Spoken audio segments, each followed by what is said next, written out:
मनुष्य जेतेबेले किछि हरेइकी अधैर्य हुए कांदे भगवान ताहा देखि ताश्चल्य करती उपहास करती कारण जहा भाग्य लेखा थाए ताहा निश्चिंत घटिबो।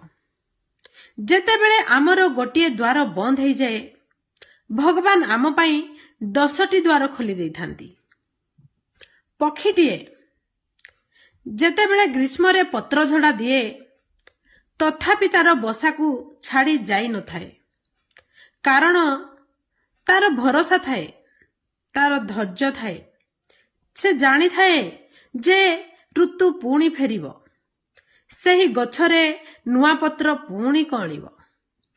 तेणु मनुष्य मध्य ठीक एही पक्षी परी हेबा उचित। किछि हरेइले अधैर्य न होई धैर्यर सहित भविष्यत को नुआ योजना सहित स्वागत करिबा उचित।